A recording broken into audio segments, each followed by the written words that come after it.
Ben, phenomenal job on this film. Congratulations. How you doing today, sir? I'm good, man. How you doing? I'm doing well. I'm doing well. Now, the book Rebecca has been around a long time. Can you talk to me about maybe some of your previous experiences with the book and what you remember from it? Yeah, I read it at school, if I remember, originally. And you know, I, what I found that I really liked about it was like this kind of idea um, that there was so many different competing levels of kind of reality. So the whole thing in itself is like a in the book and in the film is this. It's not just a memory; it's a memory of a dream. So how much of it do you believe, and where are these different kind of perspectives, and how much veracity do they have? And so the second Mrs. De Winter is remembering it, but it's also she's reporting things that have been said to her by Maxim De Winter and by Mrs. Danvers, and the kind of ideas of what De Winter is saying, whether they're true or not, whether what Danvers is saying is true or not, it was really fascinating. And then the other thing I really loved about it was that it was the way that it kind of was a Russian doll of kind of different genres just packed inside each other. So it was De Maurier had this kind of, she's so kind of minxy in the way that she's written the book that it's like it will jump from a romance to a kind of haunting, and then to a courtroom drama, and then to a thriller. But it's also the thing of that her just basically going, look, you know what? I know you like romances. Why don't you read this? It's got a guy and he's like a widower and he's a good looking guy and he meets this girl. And then she goes, well, actually, I'm going to take that character and completely destroy it. And I'll make sure you never read a romance novel again in the same way, because he's an absolute swine and he's a murderer, and you're still going to love him by the end of it. And then you're going to be feeling guilty about that as well. So that was the... Now, this book is beloved by so many people, and it's been around for quite a while. And Hitchcock did this film in 1940. Why is it the right time to introduce Rebecca to audiences again? And it just because it seems like this is the story is very modern, believe it or not, even though it was written in like 1938. Yeah, I mean, I think that the main one of the things that I found about it was when I read the Jane Goldman adaptation. I started to fall for all the twists, and I thought I knew it. I'd read the book and I'd seen the film, and I still fell for all the twists. And I felt like maybe I was misremembering it somehow. And like Rebecca itself has become part of the culture, but it's one of those things. Yeah, I know it, but do you know it? What is the bit? And one of the main things as well is that the Hitchcock version doesn't have a major plot point that's from the book, because they couldn't do it because of the Hays Code, at the time. So when I read when you don't have that plot point, and it completely changes the whole movie, So when I read it in the script, that's why I thought, well, this is time to kind of present it back to a new audience. But the other thing is, it's like the oddness of it is that it is like a blueprint for all thrillers. It's you see that, and he jumps off into Patricia Highsmith and all those kind of things, and the kind of Danvers character is a character that seems to crop up again and again in different guises in different movies, and all those things. So in a way, it's like the modern, it's the kind of archetypal thriller, but at the same time, it has stuff in it that thrillers since have not really dared to do, which is like have the main character be so villainous and still not get caught. Right. Now, you have such a great grasp on psychological thrillers, but Rebecca is a little bit outside of your wheelhouse. It's not a film that normally I would associate with you. But what was it about the story that challenged you and motivated you to tackle the project? I mean, this is an interview question I get on every project, to be honest. So each film is as different as it can be from the last one. It's like, oh, you do horror films, why are you doing a comedy? Or, oh, you've done a comedy, why are you doing an action movie? So it's not unusual. And what attracted me to it was that was to work in that register of romance and glamour, and having characters kiss each other, not punch each other. I like that. Recently I did a film called Happy New Year, Colin Bursted, which was the first movie I made where no one died in it. So that, these are all bucket list things. You've got to tick off. So it's kind of moving. As much as I love horror, and I've just shot a 15-day grisly horror movie like about 2 months ago. So it's not like I'm not going back to that stuff, but I think it's important to, as a lover of cinema, to exercise all these muscles. Now, the main characters are closer in age in the film opposed to the book. Uh, why was that change made, and how does that affect? Do you think that affects the viewing experience at all? I changed it really because I probably live the rest of my life without seeing another film about an old man romancing a young woman. You know what I mean? It's like, and I felt like there's the naivety of the character and the differences in positions of privilege and power between the two, that hasn't changed, but just the age is the only thing that's different.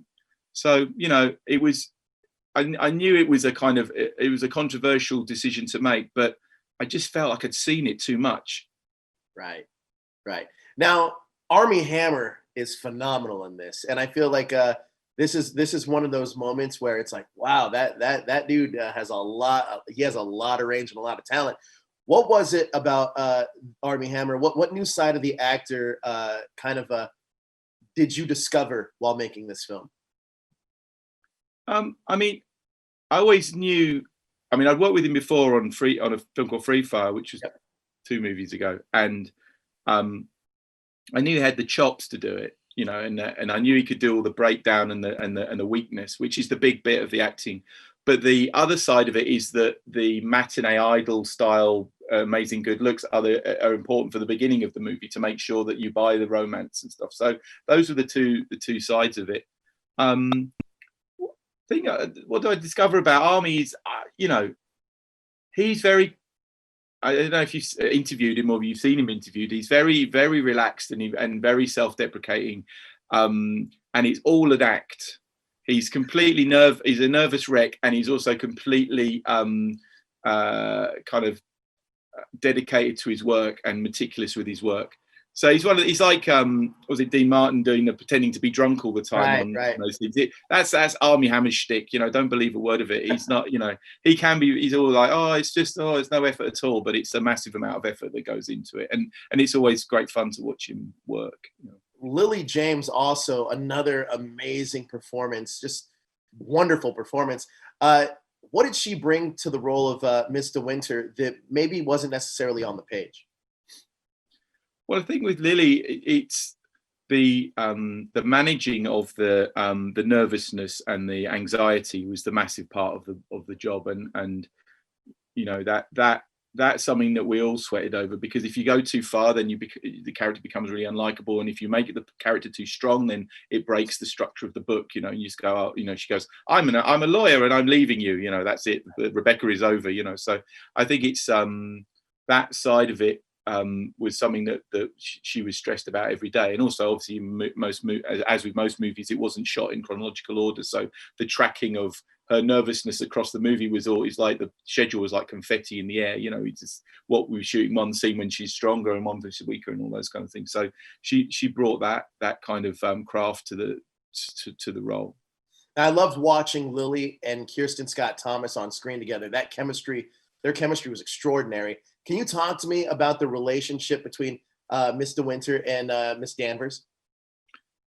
Yeah, I mean, I think that what was interesting in it, and that we kind of found it through rehearsal and discussion, is the idea of where the movie pivots away from what you expect of it, which is like Danvers versus the second Mrs. De Winter. But there's a moment where Danvers is starting to understand the gravity of what's happened, and they aren't in competition, and they're not enemies really. It's her versus De Winter, and I thought that was really interesting, to see that kind of that dynamic within the movie, and it's Danvers' slow realization that she's been duped, and duped on lots of different levels, not just by De Winter, and she's been living this lie of kind of she's been mourning for her friend Rebecca, but really she doesn't know half of what's happened. But also that she's been duped by Rebecca herself, as in that she wasn't told what happened, about her illness and all those things. And the way that Christian played that was amazing, I thought. Now, you guys shot this in the south of France, and the locations were stunning and beautiful. Can you talk to me about how some of those locations helped inform you as a director, even some of the performers? Yeah, I mean, we shot it. It's south of France, and it was shot back in the UK as well for the UK portion of it. But there was a lot of discussion about the south of France because obviously it's a big deal to go down. It's expensive Right. and really disruptive. So if you go down there in the middle of summer and close those roads, the roads we shot on are the main roads in and out of Cannes and Nice and Monte Carlo. So it's quite a big job to shut those bits down, and everyone gets really cross, you know. So it was quite a stress. And then we talked about it, and we go, oh, well, maybe we shoot somewhere else, but there just isn't anywhere else. There's no way you could do it. And what you get when you shoot there is like the instant glamour of it and the instant. It's like the transporting, and it's like he does half of my direction and half of their acting in a way just to be there. And certainly when we were shooting at the hotel was really interesting because it was again, you can't close the hotel down to shoot for weeks on end in it because at the height of summer, because it's just a nightmare, and that's where all their money, it would be so expensive. So, but what we found was a hotel that had been turned into apartments, so we could completely control that. But when I was shooting there, and we had hundreds of extras all in costume, and it was 360 degree everywhere you looked. There was very minimal green screen and stuff, and it was just magic, you know. It was like you had traveled in time. Now, one thing you touched on this a little bit, but what makes this film so effective is how it bends and shifts genres. What's the key to balancing the tones so that you can effectively pull the rug out from under the viewer?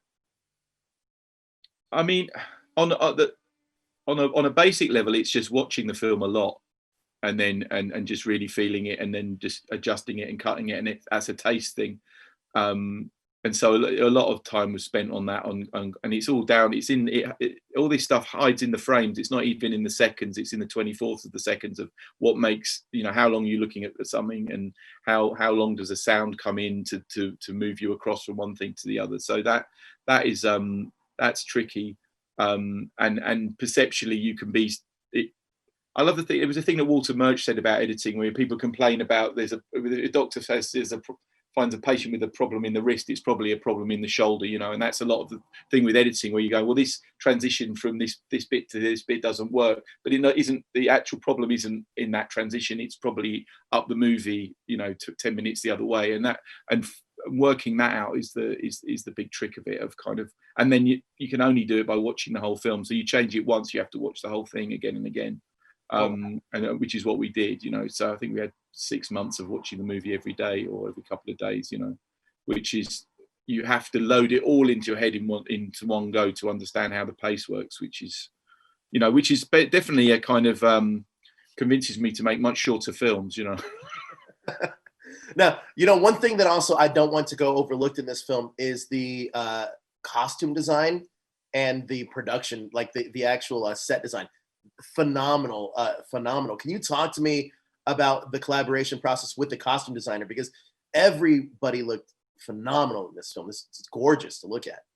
Yeah, I mean, it was one of the big reasons I wanted to do the film, because of the period of it. You know, I was really excited about that. And Gillian Day did the costume design on it. We kind of had the conversation I would have had with him. I'm not in terms of direction. I'm kind of I'm all about just nudging rather than telling, because obviously he's got a lifetime's experience of costume, right. And when you don't want someone just rocking up like me going, oh yeah, I've got loads of ideas about the 1930s that I've just read on Wikipedia. So you know, he knows exactly what he's doing, but my role in it is more like talking about strategies and structure. So it's kind of, we talked about how the Maxim de Winter's yellow or gold suit made him really pop out, but made him like this kind of idea that he was the prize that she was trying to get. But then by the end of the film, that she wears a golden suit as well, then she becomes her own prize. So it's stuff like that, no more specific than that. And then he would go and get the costumes and sort that out. But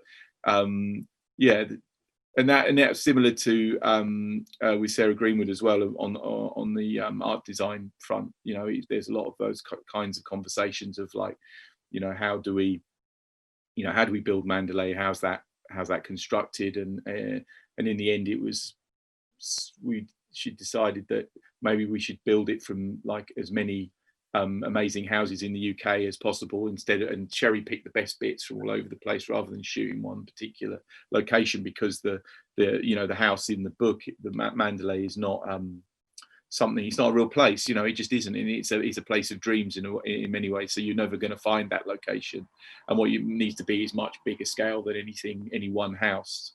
But the thing about British houses is a lot of them are a hodgepodge of styles anyway. So you get all those kind of weird bits of architecture from, you would start with a Tudor house, and then they'd build another house on top, and each generation would build another wing to it.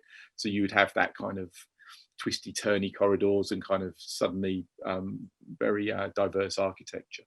Well, Ben, look, I'm so excited for people to see this film because it's so good. But I'm also excited for Tomb Raider too, so I can't wait for that. But I want to thank you so much for your time. Amazing job in the film. Thank you so much, Ben. Oh, cheers, man. Thank you. Thank you.